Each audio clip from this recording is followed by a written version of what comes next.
కూర చేయడం ఈరోజు ముగ్గురికి సరిపోతుంది. ఇది వాటర్ పోసి కడిగి కట్ చేయడం ఇలా.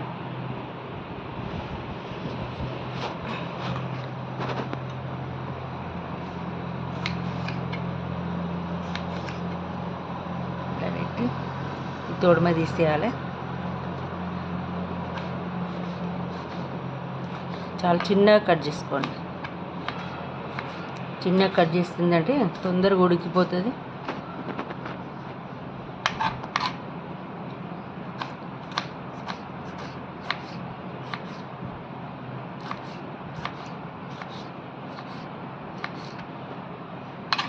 కొత్తగా చిన్న వంట చేసే వాళ్ళకి ఈజీ.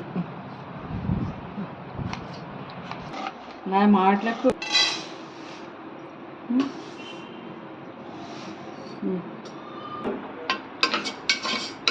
పప్పు వండినాక కొంచెం ఎర్రగా వేయించుకోవాలి.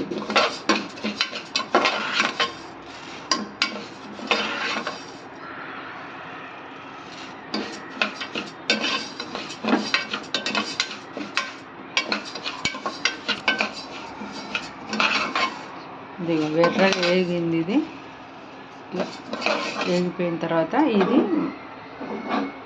వేరే గిన్నెలకు ఇలా పోసుకోవాలి.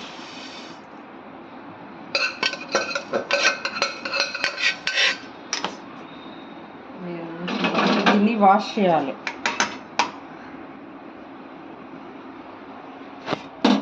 తర్వాత ఇదే కుక్కర్లో మనం కొంచెం దీనికి ఆ పప్పు సరిపడా నూనె పోసుకోవాలి. నూనె పోసుకున్న తర్వాత జీలకర్ర కొంచెం ఎక్కువ వేసుకున్న బాగానే ఉంటుంది. చూడండి, ఇది ఉల్లిగడ్డ, పచ్చిమిర్చి ఇండి వేసుకోవాలి.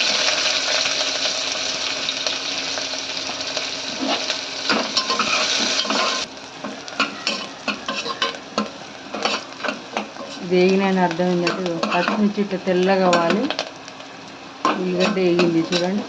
తర్వాత ఈ అల్లం వెల్లుల్లి పేస్ట్ కూడా వేసుకోవాలి.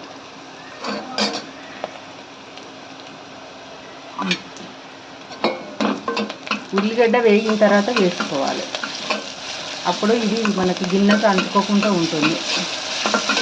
తర్వాత కొంచెం పసుపు వేసుకోవాలి.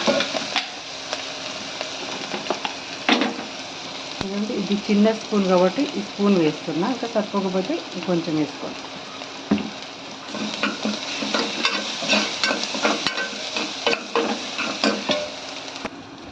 మనం వేయించి పెట్టుకున్న పెసరపప్పును కొంచెం షాప్ పప్పు కాబట్టి ఇది వాష్ చేయాలి వాటర్ తోటి.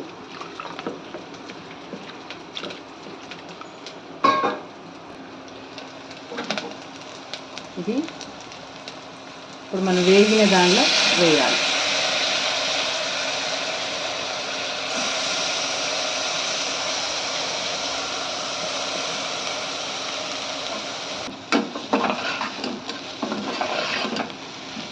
పప్పు ఇలా కలుపుకున్న తర్వాత ఇందులోనే టమాటా వేసుకోవాలి.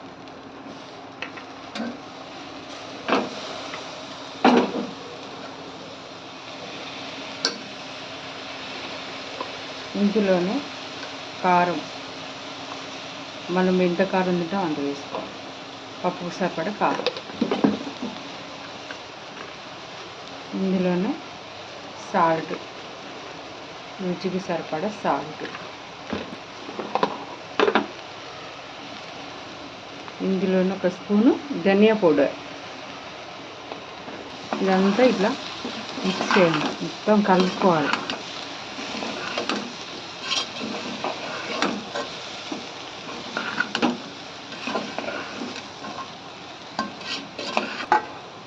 కరివేపాకు,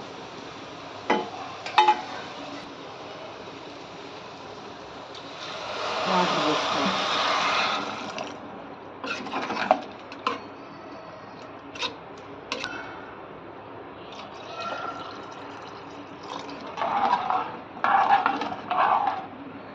పప్పు మునిగేటట్టు వాటర్ పోసుకున్నాయి.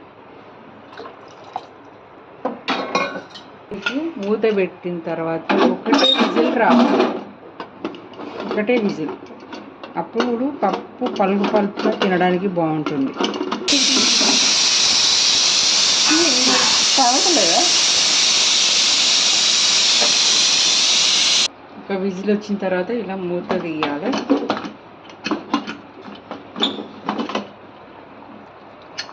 మూత తీసినాక ఇలా కొత్తిమీర చల్లుకోవాలి. కొత్తిమీర చల్లుకున్నాక చూడండి ఇలా ఉండాలి, కొంచెం పలుచగా. చల్లారినా కూడా ఇలానే ఉంటుంది, గట్టిగా అవ్వదు.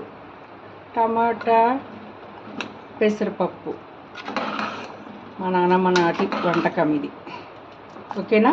వేడి వేడి అన్నంలో పప్పు వేసుకొని నెయ్యి వేసుకొని తిని చూడండి, చాలా బాగుంటుంది.